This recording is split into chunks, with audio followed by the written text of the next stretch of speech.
Video ini hanya untuk mereka yang punya logika. Bagi yang tidak punya logika, skip aja.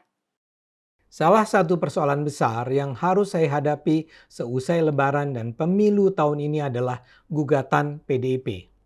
Akhir tahun lalu, PDIP mengajukan gugatan perdata sebesar 201 miliar 350 juta rupiah.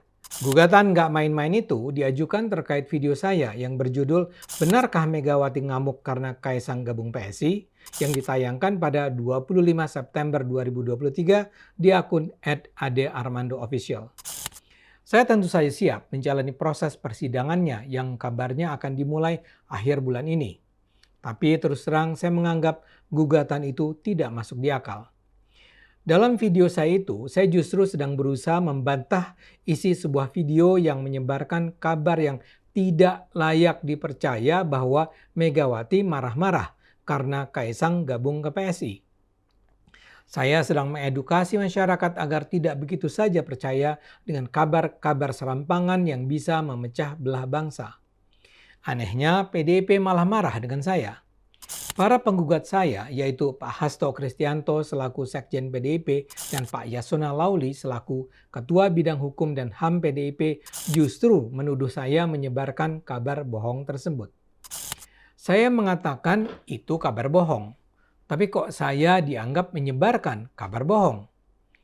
Dan untuk itu mereka menggugat saya lebih dari 201 miliar rupiah dan bahkan meminta pengadilan menyita rumah pribadi saya. Menurut saya, PDIP kelihatan sekali ingin menghancurkan saya, memiskinkan saya. Dan satu-satunya alasan paling masuk akal adalah PDIP gusar karena saya sering mengkritik PDIP. Di sisi lain, saya juga melihat Pak Hasto dan Pak Yasona tidak menunjukkan itikat baik dalam mengajukan gugatan ini. Selama bulan November 2023 sampai Januari 2024, Pengadilan Negeri Cibinong sudah melakukan 9 kali mediasi.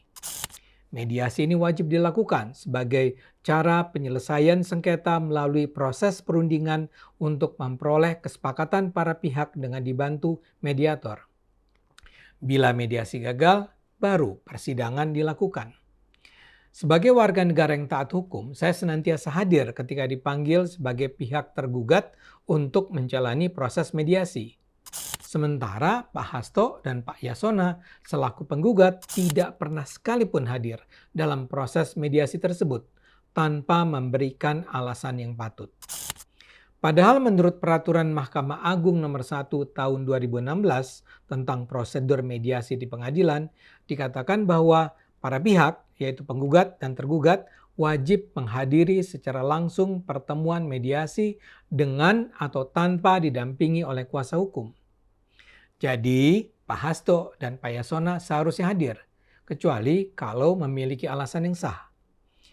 Menurut Peraturan Mahkamah Agung 2016 itu, alasan yang dapat diterima adalah kalau sakit dengan dilengkapi surat keterangan dokter, di bawah pengampuan, misalnya sudah terlalu tua, bertempat tinggal di luar negeri, atau menjalankan tugas negara, tuntutan profesi atau pekerjaan yang tidak dapat ditinggalkan. Pak Hasto dan Pak Yasona tidak pernah memberikan alasan-alasan tersebut untuk melandasi ketidakhadiran mereka di 9 sidang tersebut. Pengadilan Negeri Cibinong bahkan juga 2 kali mengirimkan surat pemanggilan khusus kepada keduanya, tapi sepenuhnya diabaikan. Yang hadir dalam setiap pertemuan mediasi adalah para wakil hukumnya. Kesannya Pak Hasto dan Pak Yasona menyepelekan begitu saja peraturan Mahkamah Agung dan otoritas Pengadilan Negeri Cibinong. Karena itu saya berharap Pengadilan Negeri Cibinong bisa melihat ketiadaan itikat baik dari penggugat sehingga gugatan mereka selayaknya tidak dapat diterima. Tapi di luar soal pengabaian proses mediasi itu, saya juga melihat gugatan PDIP ini mengada-ada. Agar Anda paham maksud saya, ada baiknya saya ceritakan kembali duduk perkara masalah ini. Video saya yang digugat PDIP itu saya buat untuk menanggapi beredarnya sebuah video pendek berdurasi sekitar 2 menit berjudul Lanjutan Kisah Si Mawar Bandel di Negeri Wakanda. Dari ujung ke ujung, video 2 menit itu memuat rangkaian informasi yang tidak dapat dipastikan kebenarannya. Kita tidak tahu siapa pembuat hoax itu, karena identitas yang tertera hanyalah sebuah nama samaran, Opposite 6890. Video tersebut menyebar di berbagai WA Group. Video Opposite 6890 tersebut menampilkan sebuah cerita yang menggambarkan bahwa Ketua Umum PDIP Ibu Megawati seolah marah kepada sejumlah tokoh di PDIP setelah bergabungnya putra Presiden Kaisang Pangarep ke Partai Solidaritas Indonesia. Opposite 6890 memang menggambarkan drama tersebut dengan menggunakan nama samaran dan sosok siluet. Namun, saya rasa setiap penonton yang mengikuti perkembangan politik di Indonesia akan dengan mudah mengidentifikasi tokoh sebenarnya yang digambarkan dengan menggunakan nama dan identitas samaran tersebut. Opposite 6890 menggambarkan bahwa pada 21 September di Teku Umar yang bisa diidentifikasi sebagai rumah Bu Megawati, terjadi apa yang disebut sebagai gempa lokal. Pada peristiwa itu, Ibu Megawati memarahi Sekjen PDIP Pak Hasto Kristianto, Capres PDIP Mas Ganjar Pranowo, dan Ketua BIN Pak Budi Gunawan akibat bergabungnya Kaisang ke PSI.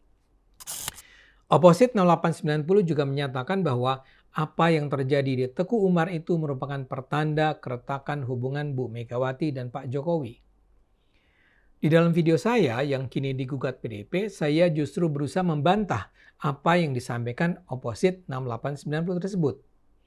Di dalam video saya, secara jelas saya mengatakan bahwa Pak Hasto Kristianto sudah membantah adanya pertemuan di Teku Umar tersebut. Saya memang memiliki posisi politik berseberangan dengan PDIP, tapi saya tetap menganggap haram bagi pemain politik untuk menyebarkan fitnah dan hoax. Di dalam video saya mengecam perilaku orang-orang yang menyebarkan informasi yang tidak jelas membuatnya dengan menggunakan identitas tersamar. Saya menyatakan bahwa masyarakat sebaiknya tidak percaya dengan informasi-informasi yang tidak dapat dikonfirmasi kebenarannya. Saya menyatakan bahwa masyarakat sebaiknya meragukan kebenaran informasi yang datang cuma dari satu sumber yang tidak bisa dinilai keterandalannya. Saya menegaskan bahwa video Opposite 6890 itu dengan sengaja membangun kesan bahwa terjadi perpecahan dalam kubu PDIP akibat manuver Kaisang tanpa sedikit pun ada indikasi bahwa peristiwa itu benar-benar terjadi. Saya menegaskan bahwa gaya-gaya kampanye hitam semacam ini sudah waktunya ditinggalkan. Di akhir video saya mengajak semua pihak untuk berkampanye dengan sehat, bersih, dan jujur. Saya sangat peduli dengan kesahihan informasi, karena sebagai seorang yang menekuni ilmu komunikasi, saya percaya bahwa berita bohong semacam ini sangat mungkin membawa perpecahan bangsa dan merusak reputasi korban kabar bohong tersebut. Saya pada dasarnya justru ingin meluruskan berita yang ditimpakan pada PDIP. Ternyata video saya yang membela PDIP itu justru digugat PDIP dengan nilai 201 miliar 350 juta rupiah. Dalam gugatannya, PDIP menyatakan rangkaian informasi fitnah tersebut sangat merugikan PDIP. PDIP menyatakan saya bersalah karena saya seharusnya tidak membahas isi video hoax tersebut. Saya juga dinyatakan bersalah karena menyebut nama-nama tokoh PDIP di dalam video tersebut. Saya dinyatakan bersalah karena membuat video itu di tengah situasi politik menjelang pemilu. PDIP menganggap saya seharusnya tidak menyebarluaskan video bohong tersebut. Mereka menganggap video saya itu menimbulkan kerugian elektoral bagi para penggugat. PDIP bahkan menggambarkan video saya itu akan menurunkan elektabilitas dan suara elektoral serta juga akan menimbulkan gejolak, kerusuhan, bahkan pertikaian di antara anak bangsa. Semua argumen PDIP itu buat saya jelas mengada-ada. Saya kan tidak sedang menyebarkan kabar bohong tentang Megawati marah-marah.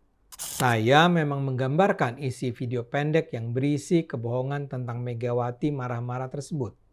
Tapi setelah saya kutip, saya secara jelas menyatakan video itu tidak bisa dipercaya kebenarannya. Dengan kata lain, saya menjelaskan kepada publik bahwa video itu bohong. Tentu sungguh mengherankan kalau kemudian saya dituduh menyiarkan kabar bohong tersebut. Namun terlepas dari rasa heran saya tetap menghormati gugatan tersebut. Saya juga menghormati proses hukum yang sudah dimulai. Bersama kuasa hukum dari tim advokasi solidaritas rakyat yang memberikan bantuan hukum gratis, saya menjelaskan bahwa saya tidak ada niatan menghina karena tujuan utamanya adalah untuk edukasi politik. Proses pengadilan akan segera dimulai. Saya berharap proses pengadilan ini akan menegakkan kebenaran. Ayo gunakan akal sehat, karena hanya dengan akal sehat Indonesia akan selamat.